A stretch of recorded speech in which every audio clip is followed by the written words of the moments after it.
Assalamualaikum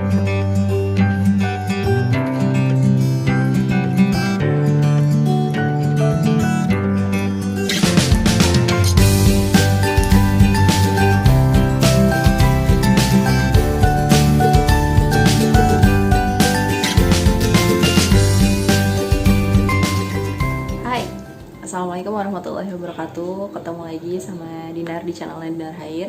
Kali ini langsung to the point aja, mau sharing tentang literasi lagi. Karena dengan background buku-buku udah pasti ya ngomonginnya juga tentang novel. Ada satu tips yang mau aku bagi buat teman-teman yang mungkin butuh sama tipsnya. Dan beberapa waktu lalu juga beberapa kali ya ditanyain tentang gimana sih caranya buat judul yang menarik gitu buat pembaca, karena katanya judul-judul yang saya pakai adalah judul-judul yang seksi katanya seksi dan nggak biasa. Oke, sekarang aku mau bagi tipsnya ya. Yang pertama adalah judul yang dipilih harus judul yang unik. Judul yang unik dalam artian cari satu kata atau satu untaian kata yang itu tidak banyak orang yang pakai, bahkan nggak ada orang yang pakai. Sama seperti novel saya yang ini, novel saya yang Amigdala ini, judulnya saya ambil dari kesimpulan satu novel di mana membahas tentang trauma seorang perempuan yang direkam dalam amigdala. Amigdala itu adalah bagian dalam otak gitu. Jadi karena katanya itu unik menurut saya, akhirnya saya pakai untuk jadi judul cerpen pada awalnya, lalu dikembangkan jadi judul novel. Dan alhamdulillah jadi satu judul yang unik dan menarik untuk pembaca. Yang kedua, cari judul yang ikonik. Enggak deh, yang tadi belum selesai ya. Yang pertama, tipsnya adalah coba cari istilah-istilah yang yang nggak biasa dan itu bikin pembaca penasaran. Kayak misal mungkin kamu bisa cari istilah-istilah kedokteran, atau mungkin bahasa-bahasa Sanskerta, atau mungkin istilah-istilah dari luar negeri yang pengucapannya unik, yang bikin orang tuh jadi bertanya-tanya ini buku tentang apa tuh ya. Nah itu yang bikin satu novel jadi value-nya naik, pasti dari judulnya dulu. Dari sekian juta buku yang jadi saingannya kalian harus tunjukin judul yang berbeda dari yang lainnya sehingga orang mau ngelirik novelnya kalian. Yang kedua adalah judul yang ikonik. Unik dan ikonik menurut aku beda ya. Ikonik itu adalah ikon yang dimunculkan dari novelnya sehingga si icon ini yang nanti bakalan membuat pembaca tuh terngiang-ngiang.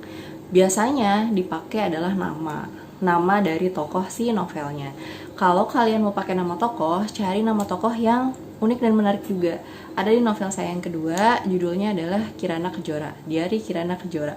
Kan jarang ya ada yang namanya Kirana Kejora. Jadinya saya pakai judul di novel. Plus novel keempat saya juga judulnya adalah yang ini. Judulnya adalah Diandra Mehruza nama tokohnya. Dan menurut saya, kenapa Diandra sebetulnya banyak namanya, cuma karena dalam novel ini betul-betul jadi icon yang menonjol, akhirnya saya pakai jadi judul yang dipajang di depan novel gitu. Jadi kalau misalnya kalian mau pakai nama atau pakai satu istilah, pakai satu icon dari novelnya yang dijadikan judul, kalian harus cari nama-nama yang gak ada orang lain pakai selain kamu gitu ya. Terus yang ketiga adalah cari judul yang bikin penasaran pembaca. Judul yang bikin penasaran pembaca itu menurut saya satu hal yang sangat penting. Kenapa? Karena buat apa dibocorin di depan ya kan, bukunya jadi nggak menarik lagi gitu, jadi kayak dibongkar di awal, nggak seru lagi buat dibaca.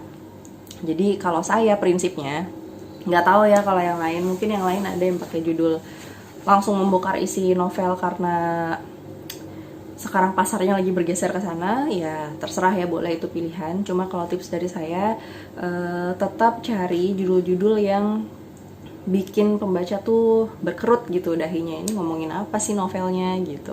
Amigdala, apaan sih isinya gitu kan. Diandra, ngomongin apa tentang Diandra, atau Heal or Hell, novel saya yang pertama. Apaan ngomongin heal tentang kesembuhan terus ada ngomongin nerakanya juga gitu. Sesuatu yang bikin penasaran pembaca itu menjadi nilai plus di novelnya. Novel ya, beda dengan cerbung. Kalau cerbung tipsnya nanti akan beda lagi gitu. Tapi kalau untuk novel, buku, hal yang paling penting adalah jangan membongkar isi cerita di judul kalian gitu. Itu tips dari saya, semoga bermanfaat. Singkat aja ya, karena mau lanjut